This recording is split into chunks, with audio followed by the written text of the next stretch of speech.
شیطانی نظام، ابلیسی نظام اور باطل نظام کے خلاف اگر عزم پیدا ہوا ہو، جذبہ پیدا ہوا ہو، تو اس کا مطلب یہ ہے کہ آپ نے کوئی روزہ رکھا ہے۔ اور اگر آپ اسی نظام پر خوش ہیں اور اسی چل چلاؤ میں سانس لینا اور زندگی گزارنا اپنے لیے غنیمت سمجھتے ہیں، تو اس کا مطلب یہی ہوا کہ روزے کا مقصد حاصل نہیں ہوا۔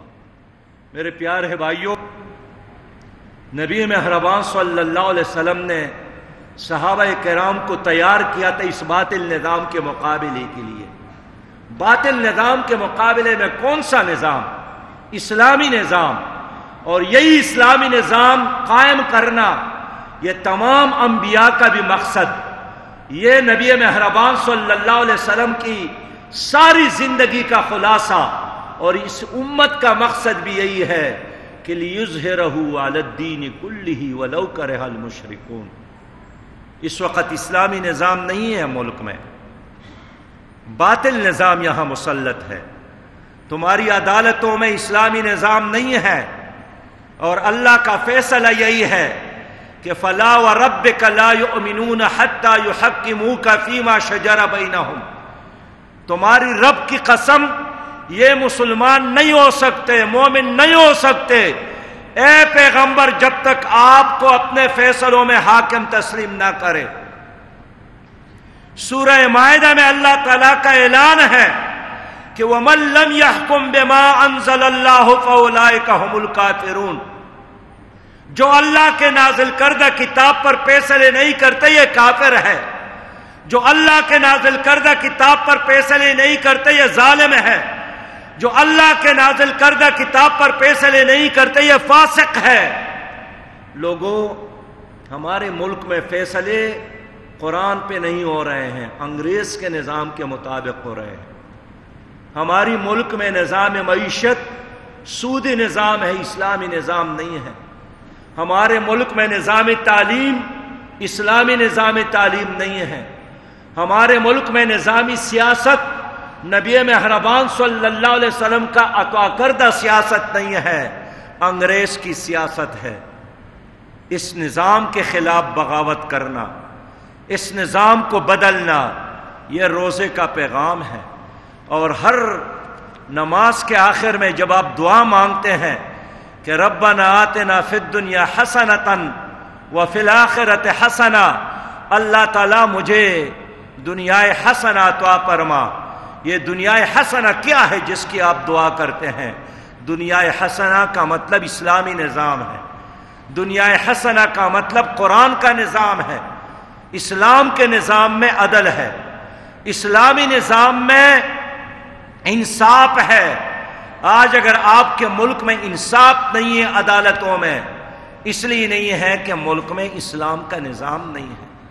نبی مہربان صلی اللہ علیہ وسلم نے فرمایا کہ اگر میری بیٹی فاطمہ بنت محمد صلی اللہ علیہ وسلم وہ بھی چوری کرے تو میں اس کو بھی سزا دوں گا۔ ہمارے اسلامی تاریخ کا ایک مشہور قاضی ہے، قاضی شریح۔ ایک بار اس کے بیٹے نے ان سے مشورہ کیا کہ ایک آدمی کا میرے اوپر کچھ معاملہ ہے تو ہم آپ کی عدالت میں آنا چاہتے ہیں، تو میں آپ کو سارا کیس بتاتا ہوں کہ اگر میں ٹھیک ہوں تو آپ مجھے کہہ دیں، اگر میں غلط ہوں تو پھر آپ بھی مجھے بتا دیں۔ تو اس نے جب پورا معاملہ سن لیا تو قاضی شریح نے فرمایا کہ آپ عدالت میں آنا۔ اور جب وہ عدالت میں آ گئے، اس نے دوسرے فریق کو بھی سنا اور فیصلہ اس مخالف کے حق میں دیا، اور اس کا بیٹا روتا ہوا اپنی امی کی خدمت میں حاضر ہوئے کہ میرے والد نے میرے ساتھ کتنی زیادتی کی، رات میں نے اس کو ساری کہانی بتائی، اگر میں حق پر نہیں تھا تو مجھے بتاتے۔ قاضی شریح نے اپنے بیٹے کو بتایا کہ اگر میں آپ کو بتاتا کہ آپ حق پر نہیں ہیں تو آپ نے اس آدمی کے ساتھ معاملہ طے کرنا تھا، اور اس صورت میں اس کو حق نہیں ملنا تھا، آپ نے کچھ لو اور کچھ دو کی بنیاد پر فیصلہ کرنا تھا۔ یہ اسلامی عدالت ہے۔ آج ہمارے ملک میں عدالتی نظام اسلامی نہیں ہے. جس ملک میں مظلوم کو بھی لاکھوں روپے قاضی کو، اگر قاضی نہ ہو تو پھر وکیل کو دینے ہوتے ہیں، اور انصاف کی کڑکی سونے کے چابی سے کھلتی ہو، یہ انصاف نہیں ہے، یہ عدالت نہیں ہے. اس لیے ظالمانہ نظام کے خلاف روزے کا پیغام یہی ہے کہ جہاد کرو، جدوجہد کرو. ہمارے ملک میں غربت کیوں ہے؟ ہمارے ملک میں کچھ لوگ فٹ پاتھوں پر کیوں سوتے ہیں؟ ہمارے ملک میں کچھ لوگوں کی کتے پلاؤ کھاتے ہیں اور کچھ لوگ نانی شبینہ کے محتاج ہے، اس لیے کہ غیر اسلامی نظام کی وجہ سے دولت کا غیر منصفانہ تقسیم ہے. ہم وہ نظام چاہتے ہیں کہ رات کے اندھیروں میں وقت کا حکمران غریب کی تلاش میں نکلے کہ کوئی بھوکا نہ سوئے اور روتا ہے کہ میرے رب، اگر کوئی پورات کے کنارے پر ایک کتا بھی پیاس سے مرتا ہے، بھوک سے مرتا ہے، اس کے بارے میں مجھ سے اللہ تعالیٰ پوچھے گا. یہ اسلامی نظام ہے، یہ عدل کا نظام ہے. اللہ تعالیٰ نے اسلام کو اس لیے نافذ کیا کہ معاشرے سے ان ظلم کا خاتمہ ہو. آج ہمارے ملک میں ظلم ہے، تو میں ابھی آپ سے پوچھنا چاہتا ہوں کہ آپ لوگوں کے دلوں میں اگر اس نظام کے خلاف اٹھنے کا جذبہ ہے، اگر اس ظلم کے خاتمے کے لیے آپ کمر بستہ ہے، اگر آپ اس ظالمانہ نظام کے خلاف جہاد کے لیے تیار ہے، جدوجہد کے لیے تیار ہے، تو اس کا مطلب یہی ہوگا کہ آپ نے روزہ رکھا ہے اور روزے کا مقصد سمجھا ہے. میرے پیارے بھائیوں، آج امت مسلمہ مشکل سے دوچار ہے. فلسطین میں ظلم ہو رہا ہے، کشمیر میں ظلم ہو رہا ہے، افغانستان میں ظلم ہو رہا ہے. رمضان میں کابل کے ہسپتال میں گائنی وارڈ میں حملہ ہوا اور ایسے ماؤں کو بھی قتل کیا گیا جو زچگی کے وقت درد میں مبتلا تھے، لیکن پولیس وردی میں وہاں بھی لوگ پہنچ گئے. مسلمان مر رہے ہیں، فلسطین میں مر رہے ہیں، شام میں مر رہے ہیں، عراق میں مر رہے ہیں، کشمیر میں مر رہے ہیں.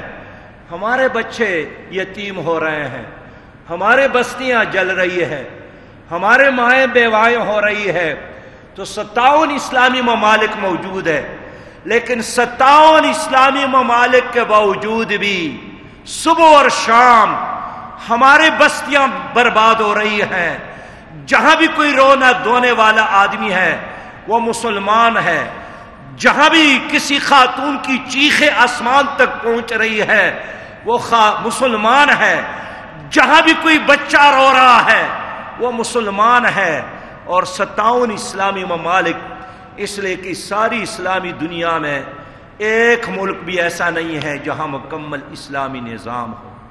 ہم اور سے گلہ نہیں کرتے ہیں، خود ہمارے ملک میں اسلامی نظام نہیں ہے، خود ہمارے ملک میں عدالتوں میں، سیاست میں، معیشت میں اللہ کا دین غالب نہیں ہے.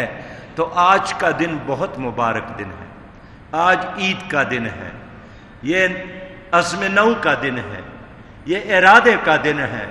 اور آپ اتنے بڑے پیمانے پہ، اتنے بڑے تعداد میں لوگ موجود ہیں. میں آپ سے یہی درخواست کرتا ہوں کہ جو لمحے گزر گئے وہ تو گزر گئے.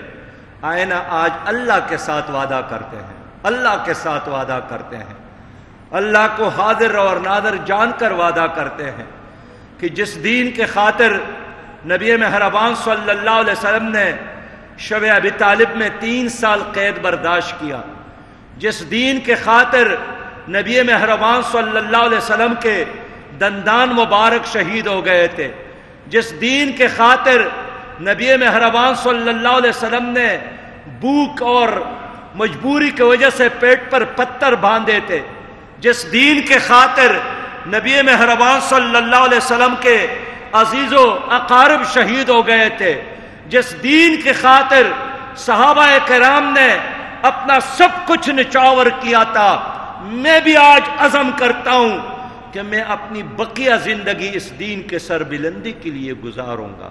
اللہ آپ سے یہی وعدہ لینا چاہتا ہے کہ قل ان صلاتی و نسکی و محیایا و مماتی للہ رب العالمین، کہہ دیجئے کہ میری نماز، میری قربانیاں، میری زندگی اور میری موت یہ اللہ رب العالمین کے لیے ہے۔ بس میرے بھائیوں، آپ اس عزم کے لیے، اس ارادے کے لیے، یہ نیت باندھنے کے لیے تیار ہے کہ نہیں ہے؟ آج یہی عزم کر لے، یہی ارادہ کر لے۔ میرے نبی نے فرمایا کہ جس نے نہ جہاد کیا ہو اور نہ جہاد پر جانے کا عزم کیا ہو، چاہے وہ یہودی مرے چاہے نصرانی مرے، سب سے مقدس اور پاک جہاد اللہ کا یہ دین غالب کرنا ہے۔ میں اسی پیغام کے ساتھ اپنی گفتگو ختم کروں گا کہ اس رمضان کے مہینے میں ایک رات ایسی بھی تھی جس کو اللہ نے لیلۃ القدر کا نام دیا ہے۔ لیلۃ القدر خیر من الف شہر، یہ 1000 مہینوں سے بہتر۔ عید الفطر کے اس مبارک موقع پر ہم عالم اسلام کو اور ملت اسلامیہ پاکستان کے عوام کو مبارکباد پیش کرتے ہیں، اور میری دعا ہے کہ آپ سب لوگوں کی زندگیوں میں آپ کو بار بار عیدین نصیب ہو، اور آپ کی ہر رات اور ہر دن خوشیوں اور اطمینان اور سکون سے بھرپور ہو۔ اس وقت کرونا وائرس کی وبا کی وجہ سے ہمارا پورا نظام بے رنگ، بے بو اور بے ذائقہ بن گیا ہے، اور اس وبا کی وجہ سے پاکستان کے عوام کے چہروں پر وہ مسکراہٹیں دیکھنے نہیں آ رہی ہے جو کبھی عید کے موقع پر ہم دیکھتے تھے۔ لیکن ہم امید رکھتے ہیں کہ انشاءاللہ تعالیٰ اتنے لوگوں نے دعائیں کی ہے، اور ہماری سوسائٹی میں، ہمارے ملک میں بڑے اچھے لوگ، اللہ والے لوگ موجود ہیں، انشاءاللہ تعالیٰ یہ وبا ختم ہو جائے گی، اور دوبارہ ہماری زندگی اسی نہج کے ساتھ اور اسی جوش اور جذبے کے ساتھ انشاءاللہ ٹریک پہ آئے گی۔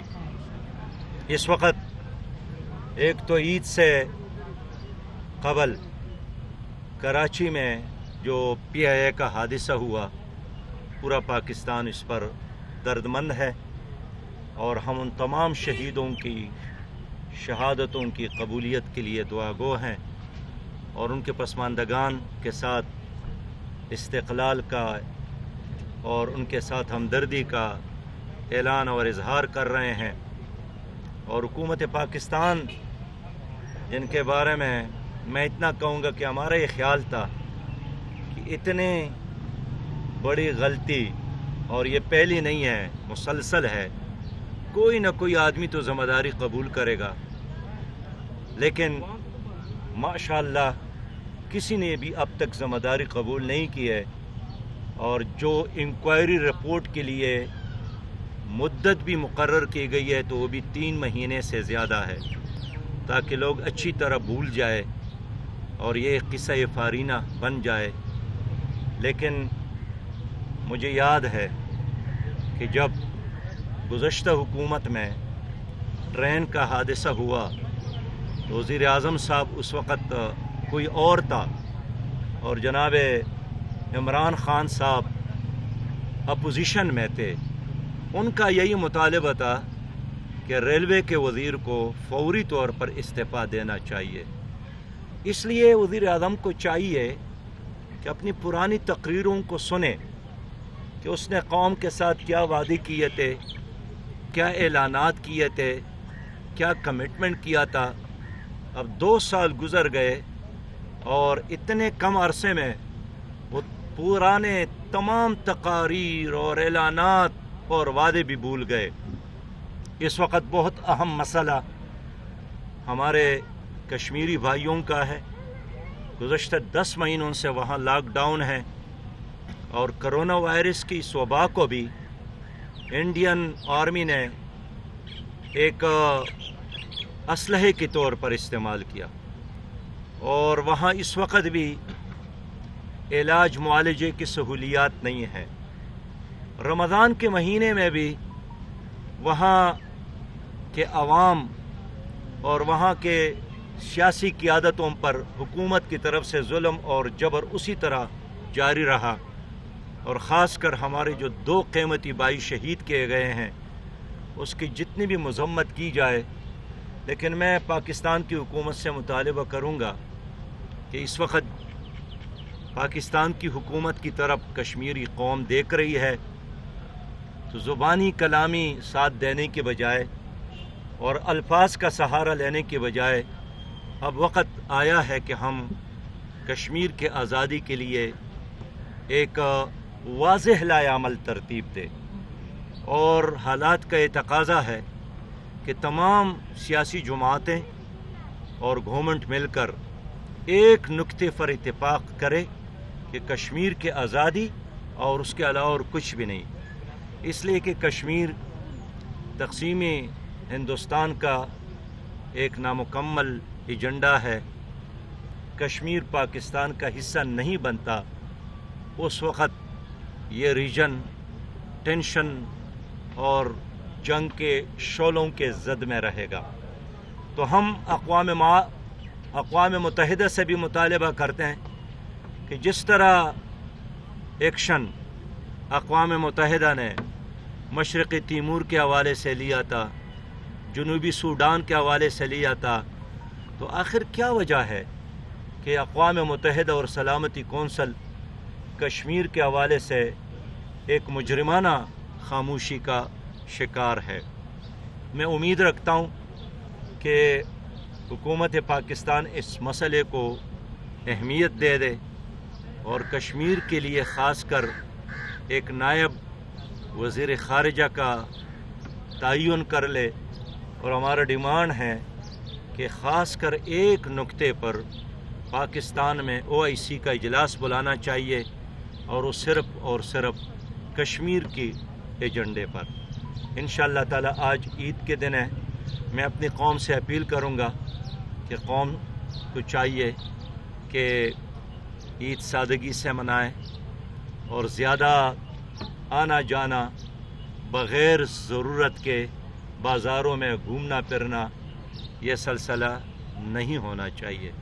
میں اپنی قوم کو مشورہ دوں گا کہ سادگی کے کلچر کو اپنایا جائے، اور میں حکومت سے بھی مطالبہ کروں گا کہ اب بازار کھل گئے ہیں، مارکیٹ کھل گئے ہیں، لیکن جس طرح یورپی ممالک میں بھی بازار کھلنے کا ایک ٹائم ٹیبل ہے، اور عشاء کے بعد تمام دکانیں اور مارکیٹس بند ہوتی ہے، ہمارے ملک میں بھی کوئی نظام ہونا چاہیے کہ صبح سے لے کر شام تک کاروبار ہو، اور اللہ تعالیٰ نے رات آرام کے لیے مقرر کیا ہے، تو جو طریقہ رسول اللہ صلی اللہ علیہ وسلم نے ہمیں بتایا ہے، اگر ہم بھی انہی طریقوں پر عمل کریں گے تو ہم انشاءاللہ تعالیٰ دنیا میں بھی کامیابی حاصل کریں گے، اور آخرت میں بھی ہم سرخرو ہوں گے انشاءاللہ۔ سراج صاحب، PIA کافی عرصے سے سارے میں ہے، اور 10 سال کی اگر بات کریں پچھلے، تو PIA واحد فلائٹ ہے جس کو سب سے زیادہ جو حادثے کا شکار ہوئی ہے۔ تو آپ یہ سمجھتے ہیں کہ حکومت کو چاہیے کہ جو قومی ایئر لائن کو بند کر دے جب تک اس کو اپ گریڈ نہیں کیا جاتا، تاکہ لوگوں کی نہیں، قومی ایئر لائن کو بند نہیں کرنا چاہیے۔ میں کہنا چاہتا ہوں کہ جن لوگوں کی کرپشن کی وجہ سے، جن لوگوں کی نااہلی کی وجہ سے، جن لوگوں کی بدتدبیری کی وجہ سے PIA تباہ ہوا ہے، ان کا محاسبہ ہونا چاہیے، ورنہ یہی PIA ہے، یہ دنیا میں ایک ماڈل اور ایک نمونہ تھا، اور ہماری اس PIA کے عملے نے دنیا کے کئی ایئر لائن کو چلنا سکھایا ہے، ٹریننگ دی ہے۔ اب وہاں انہوں نے تو ترقی کی، اور جو اپنا ادارہ PIA تھا وہ ناکامی سے دوچار ہے۔ تو آپ کس کس ادارے کو بند کریں گے؟ آپ پھر ریلوے کو ختم کریں گے، آپ پی اے کو بند کریں گے، آپ اسٹیل مل کو ختم کریں گے۔ میں سمجھتا ہوں کہ اداروں کو بند کرنے کی بجائے جو نااہل لوگ ہیں اس کا محاسبہ ضروری ہے، اور جو کرپشن ہے اس کا راستہ بند ہونا چاہیے۔ سراج صاحب، آپ نے کہا مارکیٹوں کے اوقات کار حکومت کو اب طے کرنی چاہیے۔ اوقات کار تو عدالت طے کر رہی ہے، حکومت کیا آپ سمجھتے کہ اس کے اختیار میں ہے کہ یہ اوقات کار بھی طے کرے، ایس او پیز کے اوپر بھی عمل درآمد کروائے؟ دیکھیں، اس وقت تو تمام اہم اور بڑے فیصلے یا عدالتوں میں ہو رہے ہیں یا اسٹیبلشمنٹ اس میں رول ادا کر رہے ہیں۔ آپ نے دیکھا کہ پلوامہ پہ حملہ ہوا اور پھر پاکستان پر بھی حملہ ہوا، اس وقت بھی سیاسی حکومت نے کوئی اجلاس نہیں بلایا، سیاسی جماعتوں کے سربراہان کو اسٹیبلشمنٹ نے بلایا۔ اب دیکھیں، کرونا وائرس کی اس وبا میں ایک بار بھی حکومت نے اپوزیشن کو نہیں بلایا اور شریک مشورہ نہیں کیا، تو چونکہ حکومت اس وقت ہے بھی اور نہیں بھی ہے، تو اس لیے فیصلے عدالتوں میں ہو رہے ہیں اور لوگ عدالت کی طرف دیکھ رہے ہیں، اور ہر مسئلے میں لوگ اسٹیبلشمنٹ اور یا عدالت سے ایکشن لینے کا مطالبہ کر رہے ہیں۔ آپ کو علم ہے کہ تاجروں نے بھی آرمی چیف کو خط لکھا تھا۔ کیا یہ ایک سیاسی حکومت کے منہ پر تمانچہ نہیں تھا؟ لیکن اس کے باوجود بھی ہماری حکومت اسی طرح سو رہی ہے اور ٹس سے مس نہیں ہو رہی ہے۔ تو یہی وجہ ہے کہ سارے ایس او پیز اب عدالت طے کر رہی ہے کہ حکومت اپنی ذمہ داریاں ادا نہیں کر رہی ہے۔ سراج صاحب، یہ بتائے گا کہ جو چاند کے معاملے پر فواد چودھری صاحب اور مفتی منیب الرحمان صاحب کے درمیان ہوا، اور جو اینڈ کیا مفتی منیب الرحمان صاحب نے کہ وہ حلفاً بتائے فواد چودھری صاحب کے کتنے روزے رکھے، کتنی نمازیں پڑھی، کیا ایک مفتی، کیا ایک عالم کو یہ رائٹ ہے کہ اللہ اور انسان کے پرسنل معاملے پہ؟ سر، ایک اسی کا فردر سوال یہ ہے کہ رات 11:11 بجے اعلان کیا گیا، کیا یہ شریعتاً صحیح ہے؟ کیونکہ آدھے گھنٹے سے زیادہ چاند نہیں ہوتا، 10:30 بجے۔ دیکھیں، ایک تو میں یہ بتا دوں نا کہ چاند پہلی بار نہیں نمودار ہوا ہے، جب سے زمین بنی ہے، یہ کائنات وجود میں آئے ہیں، یہ چاند اسی طرح پناہ ہو رہا ہے اور اسی طرح نمودار۔ تو یہ اگر کوئی کہے کہ یہ میری برکت سے چاند کل نمودار ہوا تھا، یہ بات غلط ہے۔ باقی آج عید کا دن ہے، خوشی کی بات کرے، مبارکباد کی بات کرے، اور میں مہینہ بھر کے روزے کے بعد نہیں چاہتا ہوں کہ فواد چودھری صاحب پہ کوئی تبصرہ کروں۔